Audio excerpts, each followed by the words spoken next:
তো বন্ধুরা, আপাতত একটা সরকার গঠন করার মতো পরিস্থিতিতে চলে এসেছে পাকিস্তান।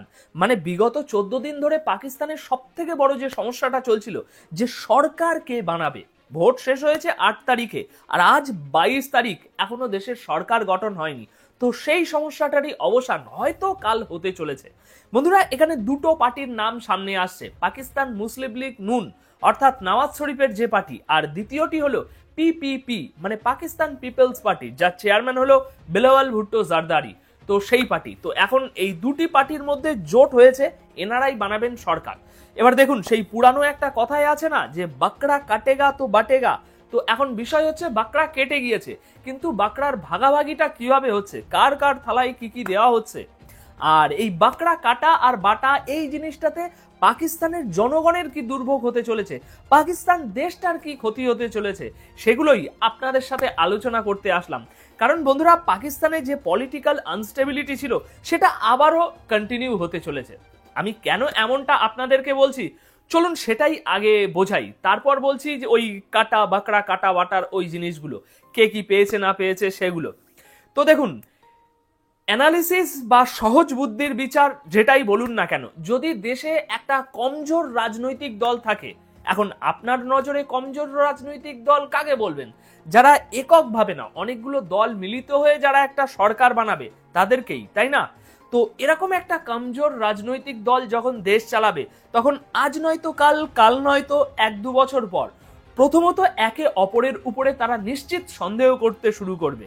দ্বিতীয়ত, কে কন্ট্যাক্ট নেবে, কে টেন্ডার নেবে, এইসব নিয়ে এর মধ্যে লড়াই ঝগড়া শুরু হবে।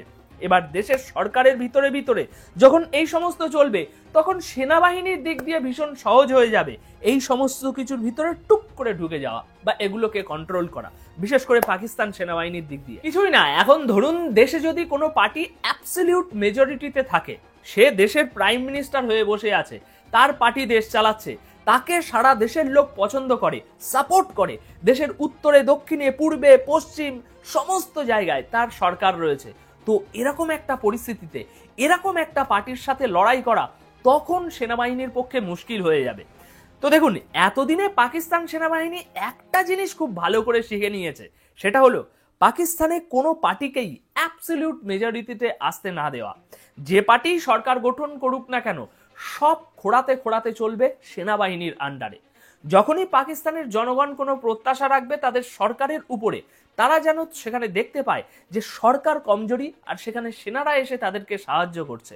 অর্থাৎ পাকিস্তানে পলিটিক্স চলবে, কিন্তু সেনার অধীনে খোঁড়াতে খোঁড়াতে। আর যে নেতা মন্ত্রী বা পার্টি নিজের মতো করে দেশ চালানোর চেষ্টা করবে, তাকে ধরে জেলে ভরে দেওয়া হবে। আর তার জলজান্ত প্রমাণ ইমরান খানকে দেখুন। আজ সেনার সিদ্ধান্তকে সাইডে রেখে নিজের মতো করে দেশ চালানোর চেষ্টা করেছিল, দেশের উন্নতির কথা ভেবেছিল, আর সেই জন্যই তো আজ তার পরিস্থিতি কি সে আমরা দেখতেই পাচ্ছি। সুতরাং এবার পরিষ্কার হলো, আবারও কেন পাকিস্তানে পলিটিক্যাল আনস্টেবিলিটি থাকবে। তো এবার চলুন ওই বাকরা কাটেগা বাটেগা ওই বিষয়টাই যাই। তো দেখুন, বিষয়টা কিছুটা এরকম, যে পাকিস্তান পিপলস পার্টি অর্থাৎ বিলাওয়াল ভুট্টোর যে পার্টি, সে পাবে প্রেসিডেন্সি, মানে রাষ্ট্রপতি তার পার্টির কেউ হবে। কিন্তু এখানে বোঝার বিষয় হলো, বিলাওয়াল ভুট্টো কিন্তু রাষ্ট্রপতি হবে না। তাহলে রাষ্ট্রপতি কি হবে? বিলাওয়াল ভুট্টোর বাবা আসিফ আলী জারদারি। আচ্ছা, পাকিস্তান পিপলস পার্টি এক তো এই প্রেসিডেন্সির পদ পাচ্ছে, দ্বিতীয় সেনেট চেয়ারম্যান, তারপরে হচ্ছে Khyber Pakhtun governor, Balochistan chief minister, deputy speaker national assembly, এই সমস্ত কিছু। তো শর্ত অনুযায়ী এই জিনিসগুলো পাকিস্তান পিপলস পার্টি পেতে চলেছে। অর্থাৎ Presidency, chairman, governor, chief minister, এগুলো আপনাদেরকে হতে দেব, আর তার পরিবর্তে আপনাদের সমর্থন আমাদের চাই সেন্ট্রালে সরকার বানাতে। এই ডিল হয়েছে দুই পার্টির মধ্যে। আচ্ছা, তাহলে এবার প্রশ্ন আসে যে নওয়াজ শরীফ তাহলে কি কি পাচ্ছে। বন্ধুরা, নওয়াজ শরীফের পার্টির নাম হচ্ছে পিএমএল, মানে পাকিস্তান মুসলিম লীগ নুন। প্রথম কথা, তো প্রধানমন্ত্রী পিএমএল পার্টির কেউ হবে, আর অনুমান যা করা যাচ্ছে তাতে হয়তো শেহবাজ শরীফই প্রধানমন্ত্রীর পদে বসবে। এরপর আসে পাঞ্জাব সিএম। আচ্ছা, পাঞ্জাব সিএম কে হবে? নওয়াজ শরীফের মেয়ে। এছাড়াও স্পিকার ন্যাশনাল অ্যাসেম্বলি, সিন্ধ ও বালুচিস্তান, এই দুই জায়গার গভর্নর। তো আর বেশি গভীরে যাচ্ছি না, মোটামুটি এরকম ভাবেই সমস্ত জিনিস দুই পার্টি নিজেদের মধ্যে ভাগাভাগি করে নিয়ে এবার দেশে একটা সরকার গঠন করছে। তবে সেই সরকারটা চালাবে কে বলে মনে হয় আপনার? আমি বলবো, পিছন দিক দিয়ে পাকিস্তানের সেনারাই চালাবে। এই সরকার কখনোই নিজে থেকে কোনো সিদ্ধান্ত নিতে পারবে না। আপনার কি মনে হয়, যে সরকার খুলেআম ব্যালট পেপার চুরি করে ভোটে যেতে, সেই সরকারের পিছনে রক্ষাকর্তা হিসাবে কে ছিল বলুন? বন্ধুরা, এই সেনাবাহিনীই ছিল। সুতরাং এবার ভোটে জেতার পর যখন সেনাবাহিনী একটা কিছু বলবে, সেটাই সরকারকে শুনে চলতে হবে। আর মধ্যিখানে পড়ে এই সেনাবাহিনী ও রাজনৈতিক নেতাদের ক্ষমতার লড়াইয়ে পিষে মরবে পাকিস্তানের সাধারণ জনগণ। যে নেতা দেশের জন্য কিছু করবে বলে একটু উঠে দাঁড়িয়েছিল, তাকে ধরে জেলে ভরে দিল। সুতরাং এখন সাহস করে আর কে দেশ বদলাতে আসবে? যা চলতে চাই চলতে দাও। আর সরকার গঠন হওয়ার পরও সেটাই চলতে থাকবে, মানে যা চলছে তাই চলতে দাও।